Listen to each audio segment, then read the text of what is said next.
다 같이 마음과 뜻과 정성을 모아 하나님께 부활절 주일 예배를 드리겠습니다.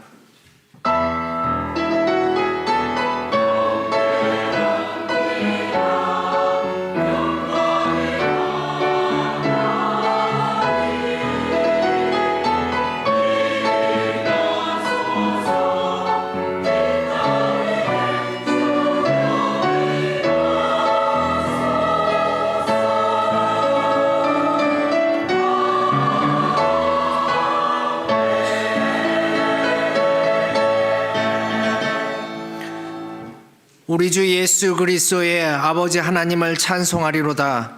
그의 많으신 긍휼대로 예수 그리스도를 죽은 자 가운데서 부활하게 하심으로 말미암아 우리를 거듭나게 하사 산소망이 있게 하시며 썩지 않고 더럽지 않고 쇠하지 아니하는 유업을 있게 하시나니 곧 너희를 위하여 하늘에 간직하신 것이라.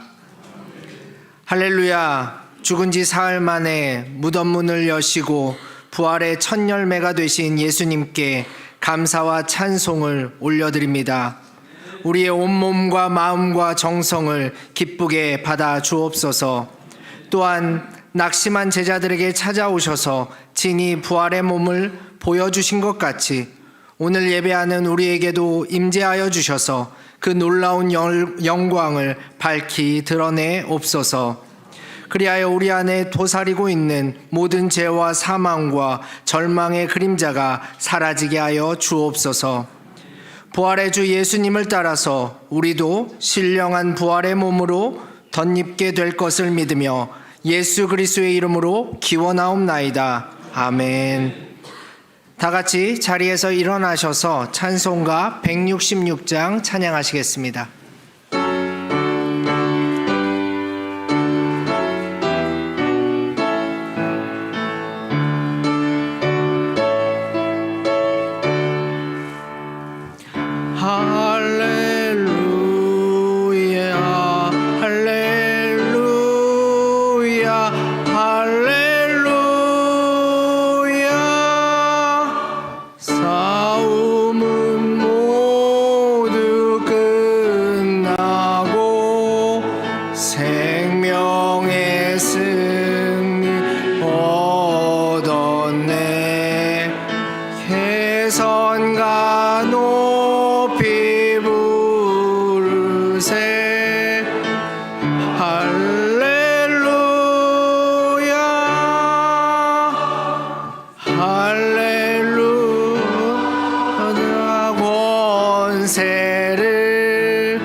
주께서 깨뜨리셨네.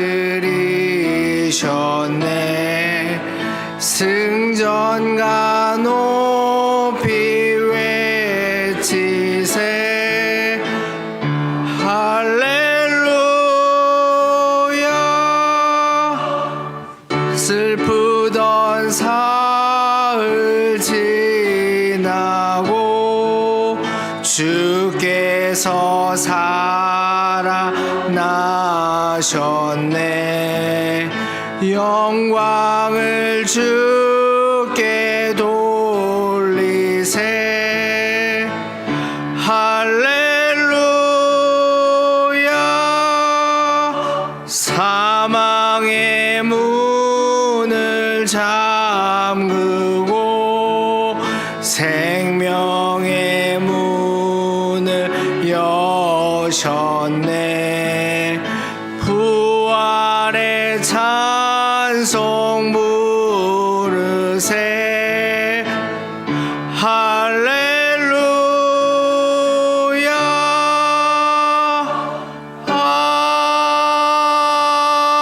아멘.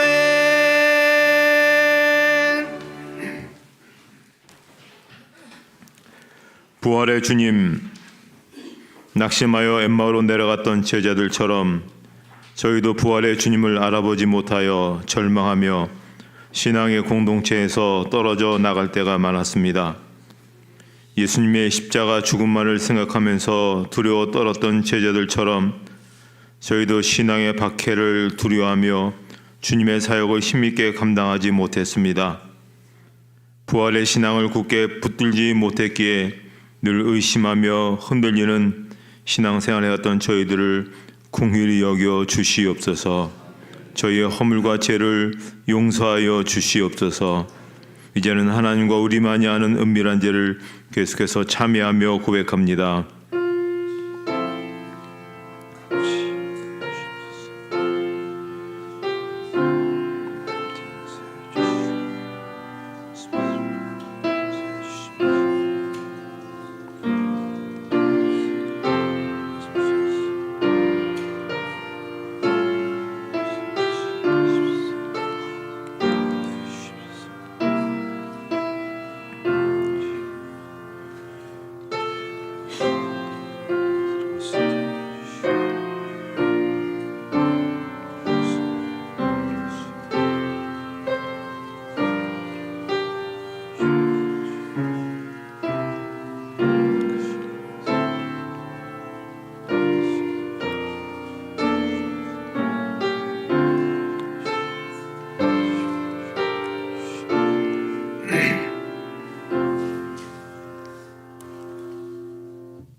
이 시간 참여하는 자들에게 주시는 하나님의 용서의 말씀이십니다.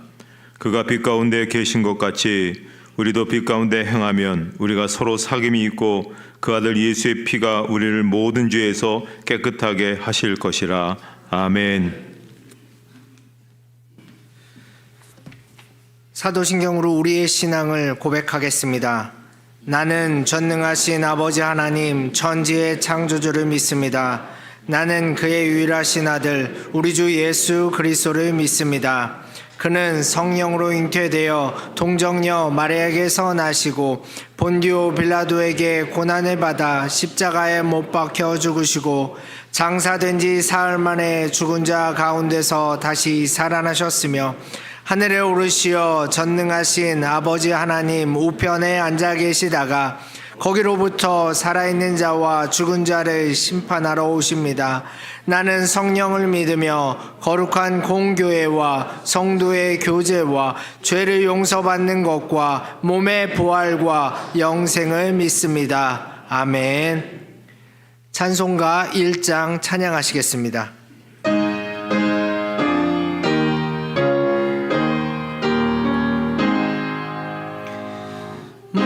만목의 근원 하나님 온 백성 찬송 드리고 저 천사여 찬송하세 찬송 성부 성자 성령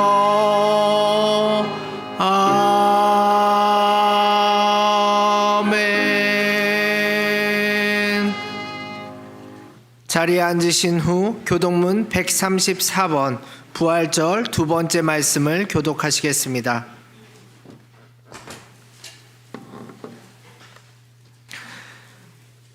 내가 받은 것을 먼저 너희에게 전하였노니 이는 성경대로 그리스도께서 우리 죄를 위하여 죽으시고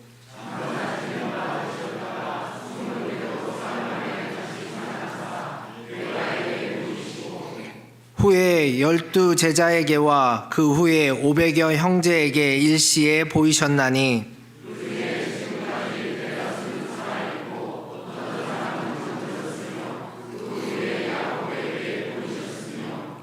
그 후에 모든 사도에게와 맨 나중에 만삭되지 못하여 난 자 같은 내게도 보이셨느니라.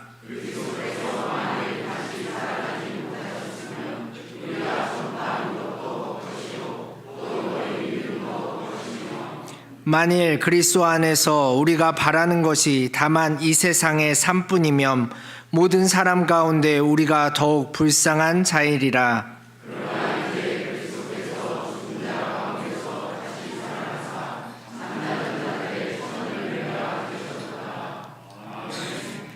김일근 장로님께서 기도 인도해 주시겠습니다.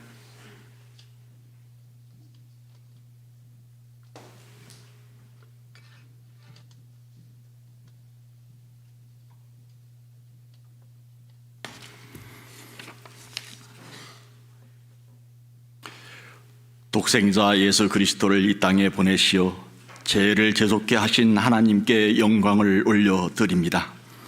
죄와 사망 권세를 이기고 무덤에서 부활하신 예수님을 제일 먼저 만난 사람처럼 감격하여 거룩한 성전에 올라와 영광의 주님을 찬양하며 예배케 하시니 감사를 드립니다. 이 시간 신령과 진정으로 올려드린 우리의 예배를 받아주시고 메마른 심령의 부활의 기쁨과 비둘기 같은 성령이 충만하게 채워주심을 감사드립니다. 의인을 부르러 온 것이 아니요 죄인을 구하는 하시려고 말씀이 육신이 되어 이 땅에 오셔서 그 험한 십자가에서 고난 받으시고 죽음에서 부활하사 잠자는 자들의 첫 열매가 되신 주님을 경배합니다. 진정 병든자와 소외된 자를 찾아 치료와 긍휼을 베풀어 주시고 겸손과 섬김으로 무릎 꿇혀 제자들의 발을 손수시켜 주시며 마지막에는 목숨까지도 다 내어주신 참사랑의 주님을 사모합니다. 또 무지하여 저희들을 위하여 아들을 십자가의 형벌을 받게 하시고 그 아들의 고통보다는 아들로 하여금 뜻을 이루게 하신 하나님의 한량없는 사랑에 무한 감사를 드립니다. 아빠 아버지여, 이 잔을 내게서 옮겨달라고 고뇌하는 아들 예수님의 절규하실 때 아버지의 마음은 얼마나 아프셨는지요. 그럼에도 아들보다 우리를 더 사랑하사 영생의 길을 주시니 감사합니다. 우리들이 감히 형언할 수 없는 은혜를 입었음에도 입술로만 주님을 사랑한다고 고백하는 것은 아닌지, 인간의 욕심에 또다시 주님을 못 받는 자리에 서 있지는 않은지, 남들의 티끌을 보고 상처 주지는 않았는지 회개와 결단하며 보혈로 씻겨 속사람이 거듭나는 은혜를 주옵소서. 그래서 이제는 내가 산 것이 아니요 내 안에 그리스도께서 사는 것이란 고백이 일평상 있게 하시고, 주님이 땀방울이 핏방울 되도록 기도하시고 끝까지 순종하신 것 같이 주신 사명 실천하며 하나님께 빚진 자로 구별되어 살아가게 하옵소서. 참사랑의 주님, 주님의 교회가 변함없이 어둠의 세력을 누르고 세상의 빛을 비추게 하시니 감사를 드립니다. 늘 중보기도로 한 영혼도 세상에서 흔들리지 않게 하시고 늘 승리하며 상처받은 심령에는 의로와 병마에 시달리는 한우들은 치료의 능력이 나타나게 인도하여 주시옵소서. 우리의 눈을 들어 부활하신 주님을 바라보게 하시며 형편이 어떠하든지 주님께 붙잡힌 바 되어 천국 소망을 가지고 살아가는 사랑의 공동체 되게 하옵소서. 몸된 교회에 소속된 모든 지체들이 서로 협력하여 진정 부활의 증인들이 다 되게 하옵소서. 이 나라를 국리히 여기셔서 대립과 갈등으로 분열된 의료 행정이 주님의 섬김과 사랑을 본받아 슬기롭게 해결되게 하시며 한우들이 어려움 당하지 않고 잘 치료되기를 기도합니다. 이제 10여일 남은 종선에서 정직하고 헌신적인 하나님 앞에 합당한 지도자들이 선출되게 하시어 올바른 정치로 하나님의 공의가 실현되게 하시며 하나님이 진정 기뻐하시는 나라 되게 하옵소서. 경제적 어려움에 처한 저 북녘 땅과 총성이 울리는 세계 곳곳의 전쟁터에도 부활하신 주님의 권능으로 평화가 정착되게 하시며 상처 입은 심령이 나음을 받게 하옵소서. 예배 가운데 인자하시는 하나님 아버지, 이 시간 하나님 말씀을 제언하시는 우리 목사님을 성령께서 강한 팔로 붙들어 주셔서 영과 육이 강건케 하시고 오늘 선포되어지는 말씀이 듣는 이의 마음밭에 온전히 새겨짐으로 속사람이 변화되길 간구합니다. 그 작은 변화가 일상에서 하늘의 미랄이 되어 세상에 선한 영향을 끼치게 하옵소서. 아름다운 목소리를 올려드리는 할렐루야 찬양을 받아주시고 예배를 듣는 지체들에게 복의 복을 더하여 주시며 새로의 세례와 입교하시는 분들에게도 같은 은혜를 덧입혀 주시옵소서. 오늘 또 드려지는 예배의 모든 순서를 주님께 의탁하오니 홀로 영광 받아 주실 줄 믿사오며 부활하셔서 영원한 생명의 근원 되시는 예수님의 이름으로 간절히 기도드리옵나이다. 아멘.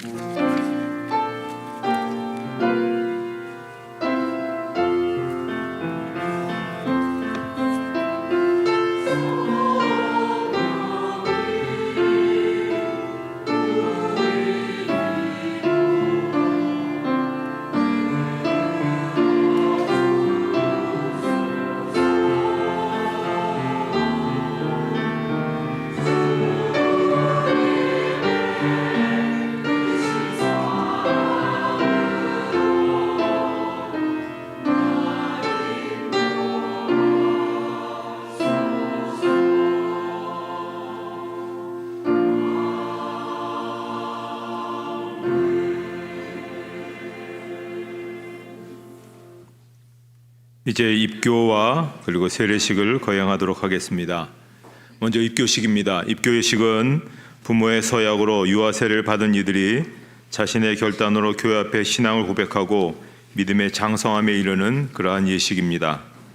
오늘 저는 입교 예식의 집례자로서 우리 대형교회를 대표해서 하나님이 사랑하신 자녀 세 자녀 김아연, 장지율, 조휘찬을 입교 예식의 자리로 초대합니다.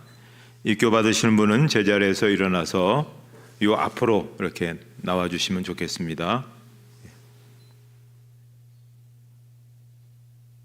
그냥 이렇게 나와 주세요.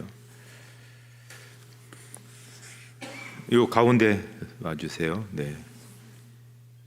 제가 몇 가지 서약할 때 이해하고 대답해 주시기 바랍니다.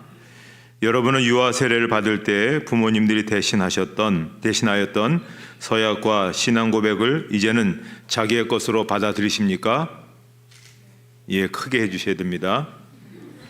여러분은 전능하사 천지를 창조하신 하나님을 믿으며 그 독생자 우리 주 예수 그리스도와 그의 구원하여 주심을 믿고 성령을 믿음으로 삼위일체 되신 하나님을 확실히 믿습니까?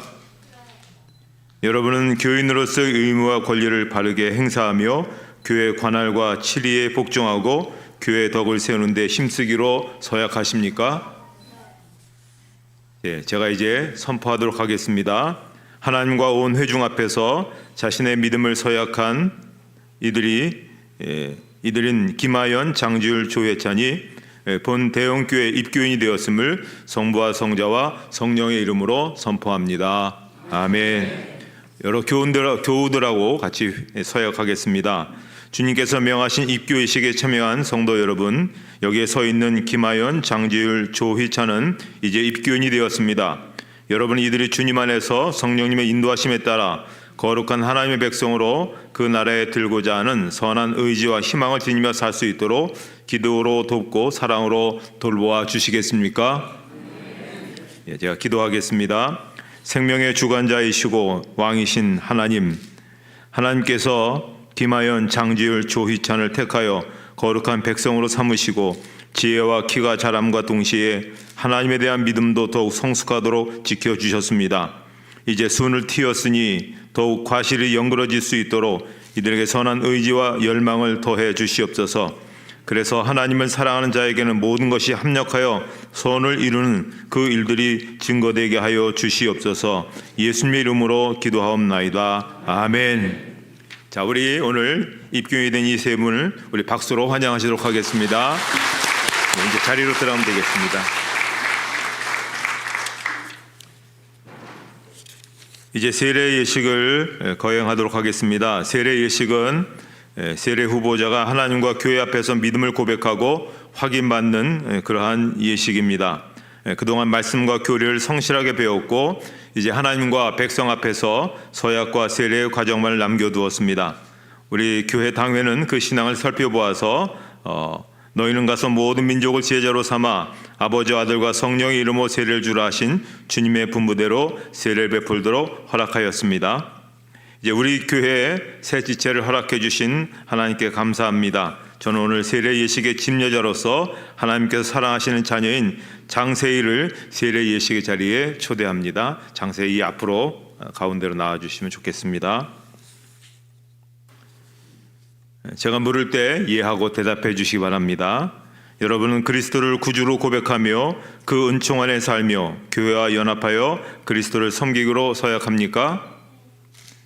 여러분은 천지의 창조주 하나님 아버지를 믿습니까? 여러분은 하나님의 아들이신 예수 그리스도께서 성령으로 잉태되어 동정녀 마리아에게 나셨고 본디오 빌라도에게 고난을 받으사 십자가에 못 박혀 죽으셨으며 장사된 지 사흘 만에 죽은 자 가운데서 다시 살아나셔서 하늘에 오르시어 하나님 우편에 앉아 계시다가 거기로부터 살아있는 자와 죽은 자를 심판하러 오실 줄을 믿습니까? 여러분은 성령을 믿으며 거룩한 공교회와 성도의 교제와 죄를 용서받는 것과 몸의 부활과 영생을 믿습니까? 예, 이제 세례하도록 하겠습니다.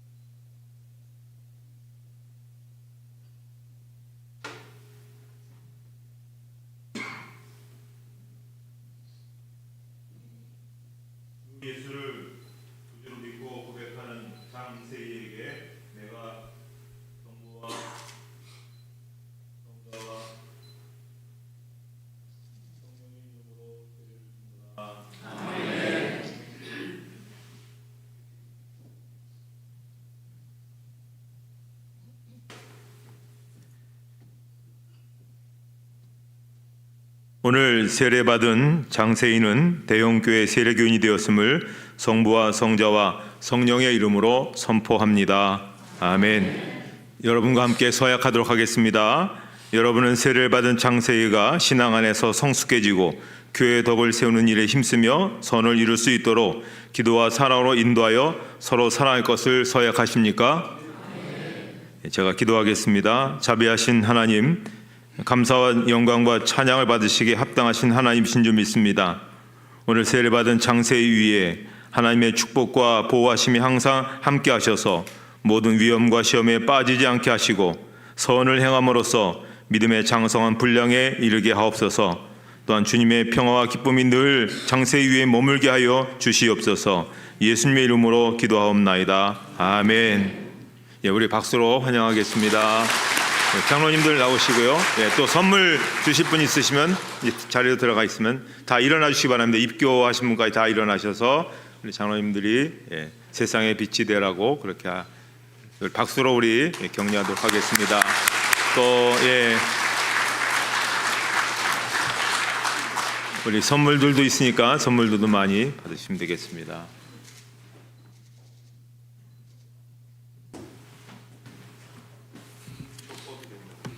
네, 초는 꺼주시고요. 자리에 앉아주시면 되겠습니다. 오늘 우리에게 주시는 하나님의 말씀은 신약 로마서 6장 4절의 말씀입니다. 로마서 6장 4절의 말씀 신약 성경 246쪽에 있습니다.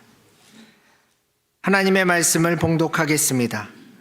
그러므로 우리가 그의 죽으심과 합하여 세례를 받음으로 그와 함께 장사되었나니 이는 아버지의 영광으로 말미암아 그리스도를 죽은 자 가운데서 살리심과 같이 우리로 또한 새 생명 가운데서 행하게 하려 함이라. 할렐루야 찬양대의 부활절 칸타타 찬양이 있은 후 담임 목사님께서 부활을 살라라는 제목으로 말씀 선포해 주시겠습니다.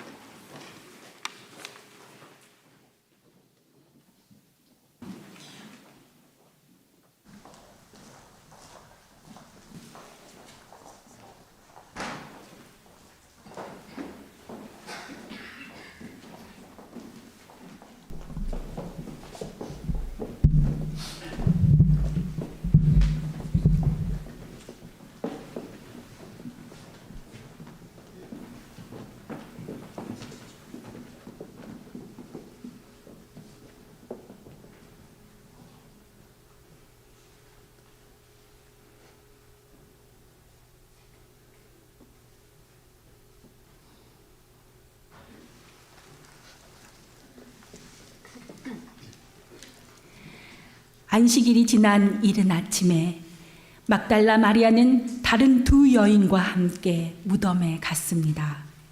그러자 격렬한 지진이 일어났고 주님의 천사가 내려와서 무덤의 돌문을 옮기고 그 위에 앉아 있었습니다. 군인들은 너무나 두려워 마치 죽은 사람처럼 땅에 쓰러져 있었습니다. 그 천사가 여인들에게 말했습니다. 무서워하지 말라. 십자가에 못 박히신 예수를 너희가 찾는 줄을 내가 아노라.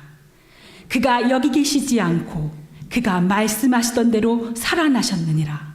빨리 가서 그의 제자들에게 알리라.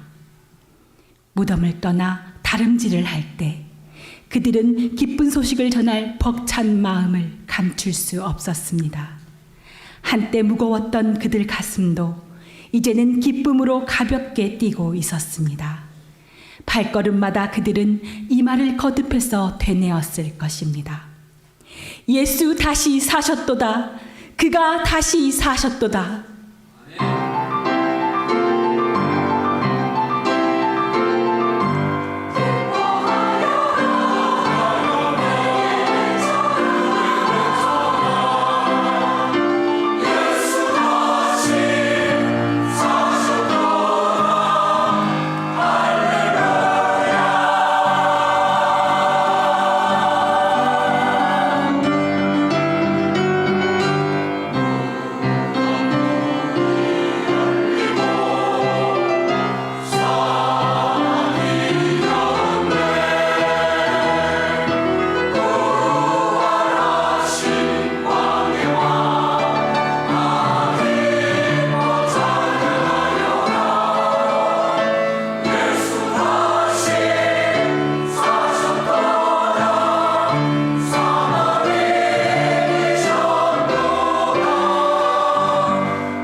죽음에서 부활하셨습니다. 그는 살아나셨고 아버지 우편에 앉아 계십니다. 성경에 따르면 우리는 천사들과 먼저 죽은 성도들과 더불어 보좌 앞에 서게 될 것입니다. 거기에서 우리는 찬송을 부르고 모든 입이 예수님을 주님이요 구주시라 고백할 것입니다. 하늘과 온 피조물이 단 하나의 노래를 부를 것입니다. 죽임을 당하신 어린 양은 능력과 부와 지혜와 힘과 존귀와 영광과 찬송을 영원히 받으시기에 합당하도다. 아멘. 이것이 세세 영원토록 부를 우리의 찬양인 것입니다.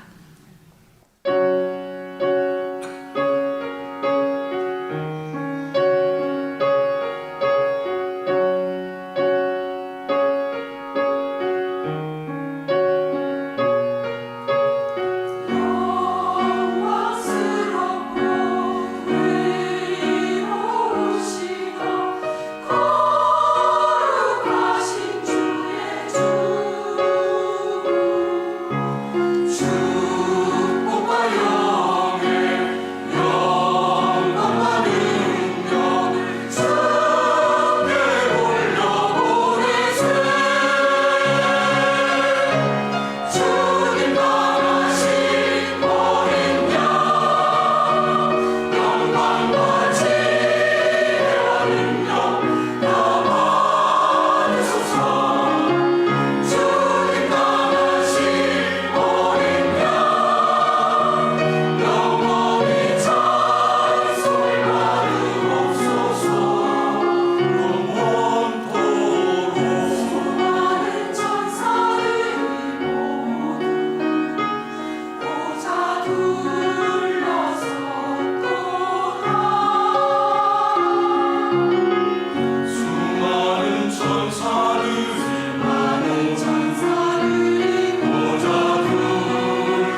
네, 감사합니다. 우리만 듣긴 너무 아깝습니다. 예, 너무나 오늘 찬양을 귀한 찬양해 주셨는데요. 우리 다 같이 뜨겁게 박수로 또 격려하도록 하겠습니다.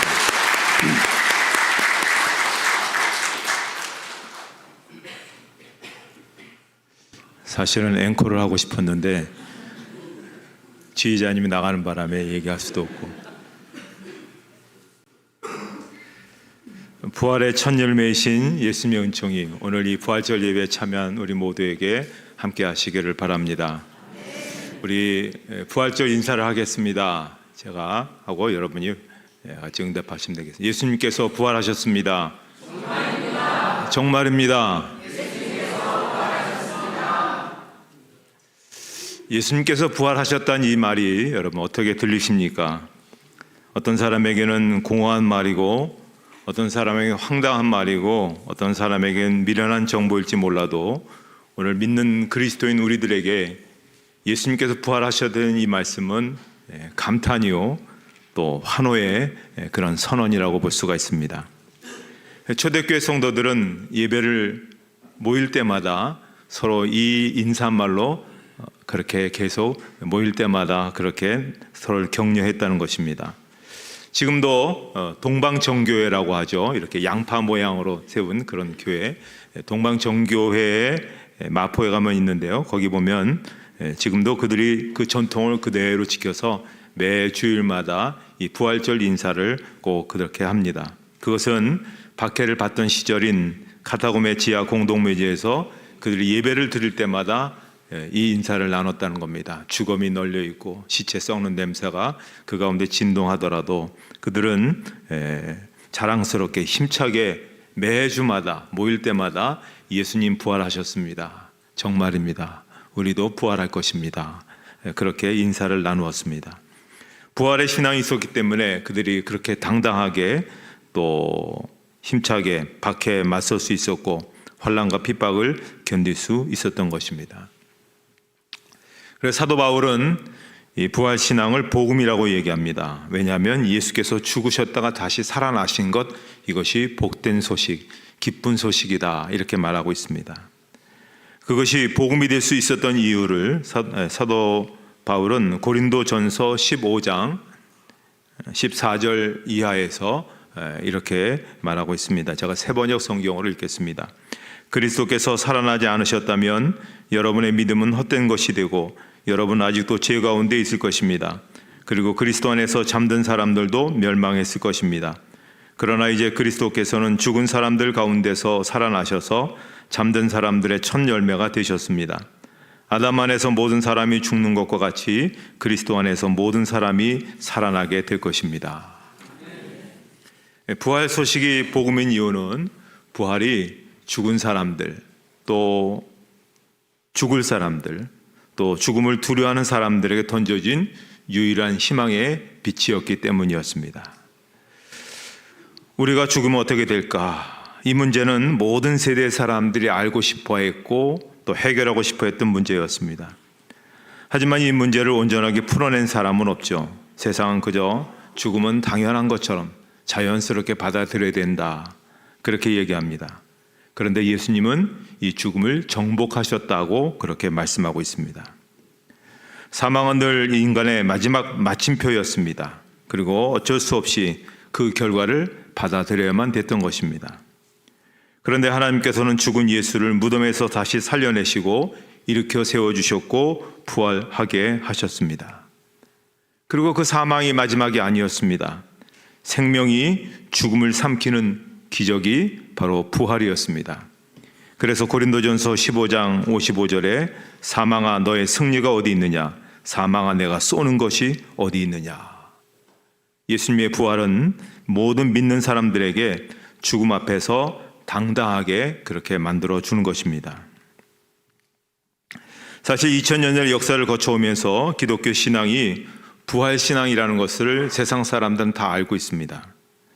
때로는 오히려 비기독교인들이 부활의 의미를 더 명료하고 설득력 있게 해석해 주는 경우도 있습니다. 그리고 이런 부활의 복음을 여러 가지 삶의 원리에 적응하면서 마치 지혜를 얻듯이 살아가는 사람들이 있습니다. 부활의 소식은 물론 기쁜 소식입니다. 그러나 부활 소식은 그 이상이어야 한다는 것입니다.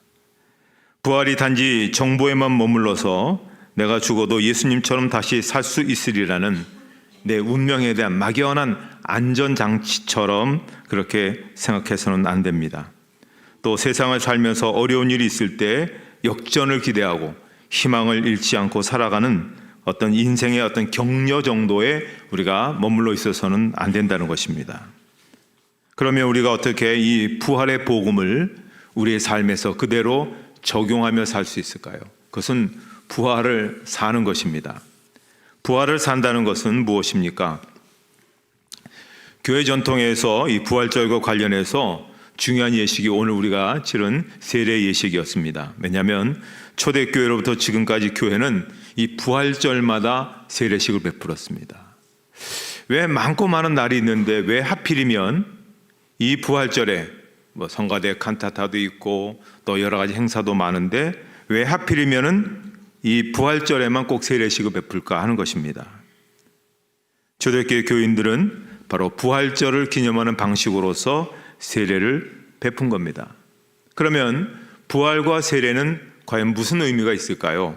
오늘 본문인 로마서 6장 4절부터 5절까지 말씀을 우리 한번 같이 읽도록 하겠습니다.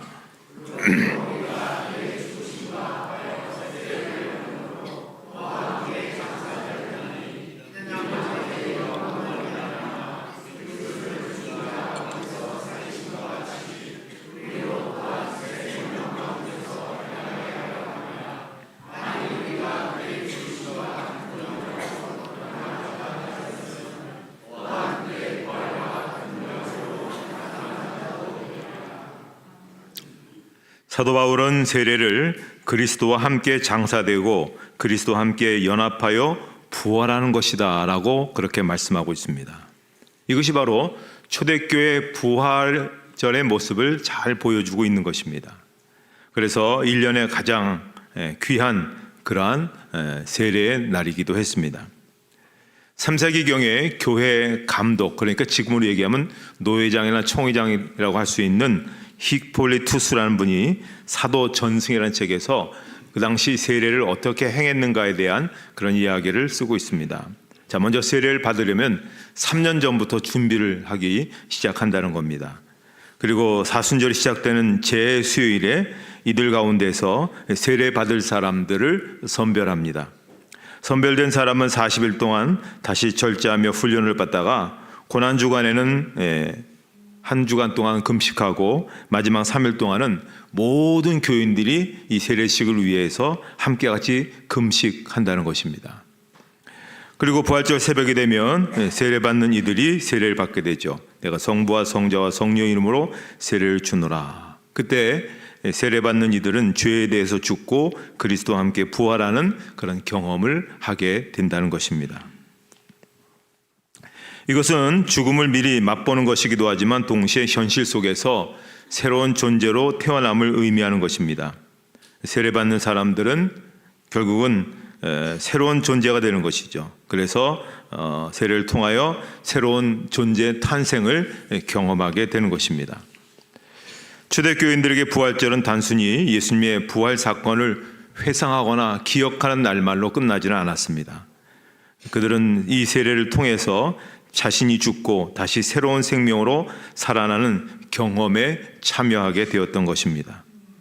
이것은 부활절 인사를 나누거나 혹은 부활절 헌금을 내는 것, 또 미래의 죽음을 생각하며 부활할 것을 믿고 감사하는 그 행위 이상이었습니다. 예수님의 부활을 진정 기뻐하고 그 부활을 축하하는 사람은 예수님과 함께 십자가에서 옛사람을 죽이고 예수와 함께 새로운 존재로 태어나는 것을 보여주는 것입니다. 그 다음에 부활신앙은 단지 미래의 어떤 종말적인 사건과 그 날만을 향한 것뿐만 아니라 오늘 이 땅에서 새로운 존재로 희망을 주는 사람으로, 그래서 예수님의 성품과 또 인격을 닮은 사람으로 다시 태어나는 것을 말합니다. 그래서 거듭났다는 말과 또 새로운 부활을 입었다는 말은 같은 의미로 사용되었습니다. 그래서 우리가 이 부활절을 지키면서 늘 깨닫는 것은 이 부활절이 너무 지나치게 내세지향적이고 또 개인적인 관점에서 지키려고 하는 그런 부분들이 있었다는 것입니다.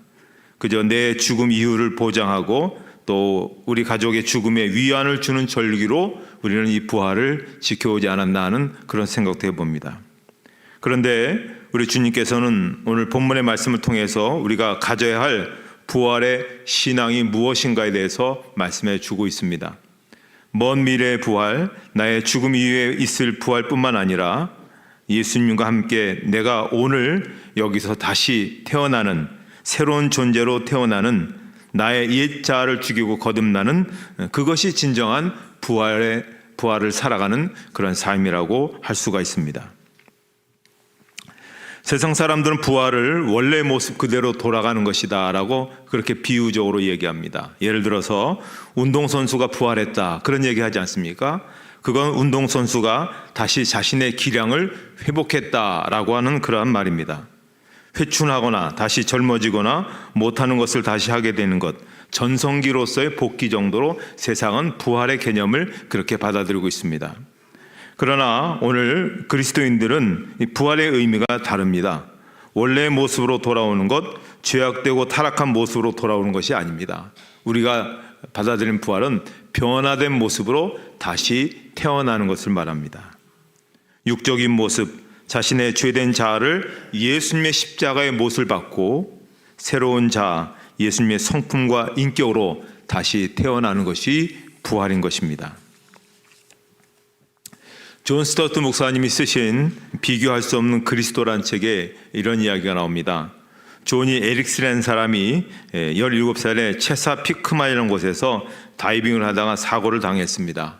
그래서 목 아래로부터 전신이 마비가 되죠. 그는 그 순간부터 좌절과 원망과 분노를 겪게 됩니다. 자살을 시도하게 되죠. 그러다가 심기일전해서 다시 치료를 받게 되는데요. 그러면서 이분이 뭘 배웠냐면 입은 움직일 수 있으니까 입으로 붓을 붙들고 그림 그리는 법을 배우죠. 이른바 구족 화가가 됩니다. 그래서 많은 사람들에게 용기를 주죠. 아름다운 그림들 입으로 그려서 주고 장애를 가진 사람도 돕는 후원 모임도 만들게 되고 또 책도 많이 써서 많은 사람들에게 용기를 주고 있습니다.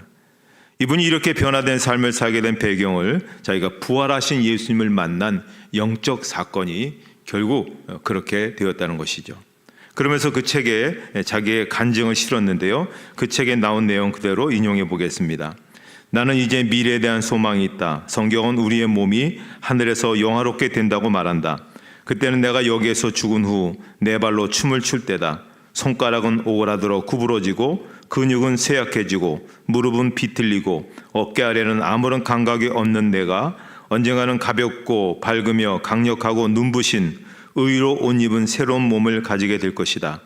이것이 나처럼 척추를 다친 사람에게, 뇌 손상을 입은 환자에게 혹은 조울증 환자에게 어떤 소망을 주는지 상상할 수 있는가? 다른 어떤 종교나 철학도 새로운 몸과 정신을 약속하지 않는다. 오직 그리스도의 부활의 복음 안에서만 상처 입은 사람이 이처럼 놀라운 소망을 발견할 수 있다. 이 소망이 있기 때문에 그는 오늘을 새롭게 살아가는 것이다 라고 얘기하고 있습니다. 사도 바울도 갈라디아서 2장 20절에서 그런 고백을 하죠. 내가 그리스도와 함께 십자가에 못 박혔나니 그런즉 이제는 내가 사는 것이 아니요 오직 내 안에 그리스도께서 사시는 것이라. 이제 내가 육체 가운데 사는 것은 나를 사랑하사 나를 위하여 자기 자신을 버리신 하나님의 아들을 믿는 믿음 안에서 사는 것이라. 부활을 산다는 게 무엇입니까? 부활을 기억하고 부활을 생각하는 데 머무르는 것이 아니라 새로운 존재로 태어나는 겁니다. 이제는 내 존재를 의의 도구로, 의의 병기로 내 성품을 주님의 성품으로 바꾸어서 그렇게 사람들과 대하며 살아가는 것이 부활을 보는 사람들이 부활을 오늘 이 땅에서 살아가는 모습이라고 볼 수가 있습니다.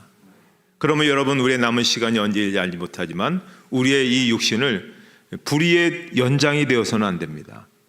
우리의 몸은 의의 연장이 되어야 됩니다. 어디에서든지 의를 이루는 그런 연장으로 쓰여지고, 그리고 항상 거듭난 그런 성품으로 모든 사람들을 대함으로 인해서 내가 가진 이 부활의 기쁨을 또한 다른 사람도 함께 누릴 수 있도록 하기 위해서 살아가는 것이 오늘 우리의 모습인 것입니다. 부활의 증인으로서 항상 살아갈 수 있기를 주님의 이름으로 축복합니다. 하나님 아버지 감사합니다. 저에게 또 2024년의 부활절을 허락하여 주셔서 감격과 감사로 맞이할 수 있게 해주심을 감사합니다. 주님, 오늘 우리가 이 땅에서 사는 동안 부활할 것을 분명히 믿으며 살아갈 수 있게 해주시고 또 우리가 주님의 그 부활한 몸처럼 우리도 그렇게 될 것을 소망하며 살되 오늘 이 땅에서 의의 도구로서 의의 연장으로서 우리 자신을 하나님께 바치고 죽은 사람들 가운데 살아난 사람답게 당당한 부활의 증인으로 살아가는 우리 모두가 되게 하여 주시옵소서. 예수님의 이름으로 기도하옵나이다. 아멘.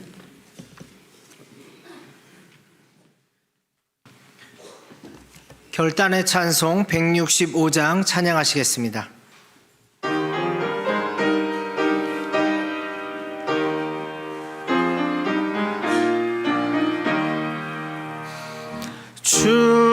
주님께 영광 다시 사신 주 사망 권세 모두 물리시었네 흰 옷 입은 천사 돌을 옮겼고 누우셨던 곳은 비어 있었네 주님께 영광 다시 사신 주 사망 원세 모두 이기시었네 부활의 주님 나타나시사 두려움과 의심 물리치셨네 주의 교회 기뻐 찬송하여라 다시 사신 주님 죽음 이겼네 주님께 영광 다시 사신 주 사망 원세 모두 이기시었네 생명의 임금 영광의 주님 주님 없는 삶은 헛될 뿐이라 주의 사랑으로 세상 이기고 요단 건너 혼약하게 하소서 주님께 영광 다시 사신 주 사망 원세 모두 이기시었네 찬송 51장 1절을 찬송하며 봉헌하시겠습니다.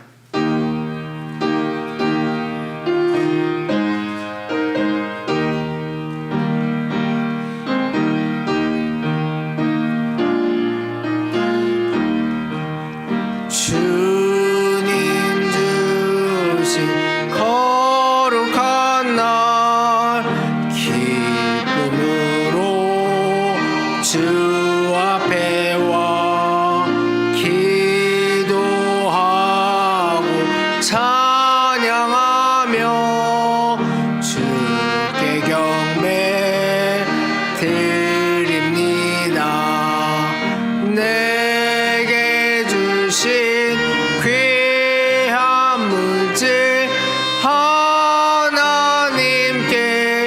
드리오니 기뻐 받을 제물로서 연락되게 하옵소서. 아멘. 하나님 아버지, 이 부활절 아침에 우리 모두 부활의 감격과 소망을 가지고 예배에 참여할 수 있게 해주심을 감사합니다. 오늘도 하나님 앞에 11조와 감사와 주중 헌금으로, 선교 건축 장학 헌금으로, 부활절 헌금으로 귀한 예물을 이 시간 봉헌합니다. 바친 이들을 기억하여 주시고 저들의 삶과 저들의 인생과 저들의 가정과 사업장과 일터에 하늘로부터 복을 내려 주시옵소서. 형통하게 함과 번성하게 함과 또 크게 쓰임받는 삶의 놀라운 축복의 역사가 있게 하여 주시옵소서. 우리를 높여주시는 하나님, 우리를 강건하게 하신 하나님, 우리를 권세 있게 하신 하나님의 그 손길이 사랑하는 모든 성도들에게 머물러서 이 한 주간에도 하나님이 함께 하시는 놀라운 역사하심과 기적과 능력으로 인해서 감사와 찬양과 영광을 돌릴 수 있는 저희 모두가 되게 해 주시옵소서. 예수님의 이름으로 봉헌 기도드리옵나이다. 아멘.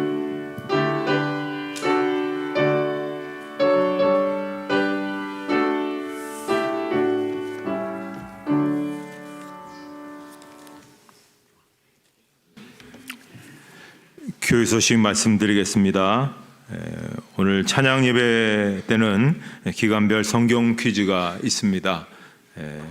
많은 부서에서 그동안 많이 준비를 하셨는데 오늘 같이 참여하셔서 귀한 시간들을 가지셨으면 좋겠습니다. 내일은 4월 첫째 날입니다. 4월 달 처음 드림 예배 본당에서 드리도록 하겠습니다. 자, 다음 주는 그동안 우리가 말씀드렸던 것처럼 우리 교회 창립 70주년 기념주일입니다. 우리 인생 가운데 70주년을 맞이하였다는 사실도 놀라운 것이고, 그래서 다음 주에는 우리 함께 같이 10시 반에 한 번만 온 모든 교인들, 어린아이부터 시작해서 모든 교인들이 함께 예배를 드리고, 또 점심은 우리가 뷔페로 잘 준비했습니다. 또 선물도 준비했습니다. 그리고 또 식사하신 다음에는 또 샬롬을 해서 다양한 여러 가지 이벤트들이 있습니다. 거기에 참여하시면 될 것 같고요. 또 오후 3시에 찬양 예배 시에는 또 이상길 코랄 초청 음악회도 우리가 같이 계획되어 있습니다. 어쨌든 하루 종일 우리가 70주년을 축하하는 여러 가지 다양한 행사들이 있습니다. 모든 세대가 다 같이 참여하고 선물도 많이 준비되어 있습니다. 참여 같이 기쁨으로 와주시면 좋겠습니다. 아울러서 한번 우리 같이 그동안 교회 함께 나오셨던 교우들이 있었으면 초청해서 같이 이렇게 참석하게 하셔서 이 예배당이 정말 꽉 채워서 하나님께 영광을 돌릴 수 있는 그런 시간, 어떻게 보면 우리에겐 역사적인 시간이죠. 그리고 이제 대부분 교회들이 100주년은 넘어갑니다. 아무래도 30년 동안엔 작은 행사들이 있겠지만 큼직한 행사는 이제 70년, 100년이니까 이 70년이 갖고 있는 어떤 그 무게감이라는 것은 대단하거든요. 그러니까 그것이 다음 주다 이렇게 생각하시고 기도해 주시고 또 같이 참여하셔서 정말 귀하게 하나님께 영광을 돌릴 수 있는 그런 시간이 되었으면 좋겠습니다. 거기 주보에 보면 자세한 것들이 많습니다. 잘 보시고요. 그다음에 2부 예배 후에 정기당에 있습니다. 또 우리 청년 가운데 모은영 청년이 이번 주 토요일 날 오후 4시 20분 파티오벨라 마드리에 가든홀에서 결혼을 하게 됩니다. 선교사님의 자녀인데 우리 교회에 나와서 열심히 신앙생활하다가 이제 결혼하게 됩니다. 또 다른 사항들은 여러분 주보를 참조해 주시면 좋겠습니다. 그리고 또 오늘 보니까 그 안 보이는 분들이 오늘도 굉장히 많이 오셨습니다. 이따가 인사하실 때 안 보이는 분, 새로운 분이 오신 것 같으면 격하게 환영해 주시면 좋겠습니다. 이제 다 같이 일어나셔서 여러분 주변에 있는 분들 한번 돌아보시고 사랑 인사를 나누시고 예.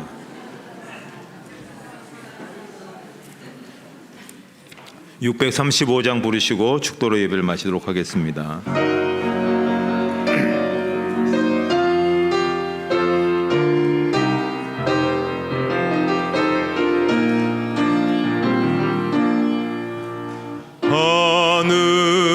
하늘에 계신 아버지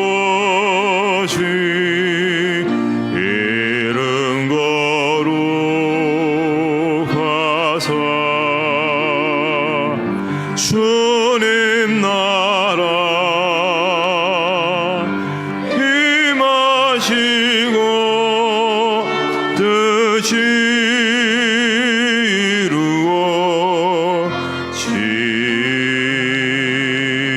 이루어지다.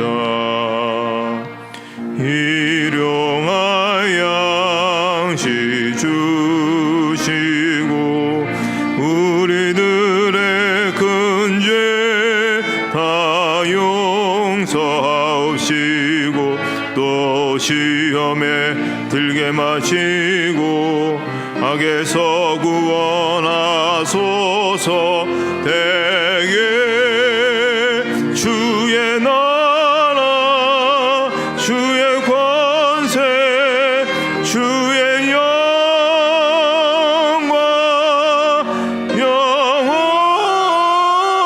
영원히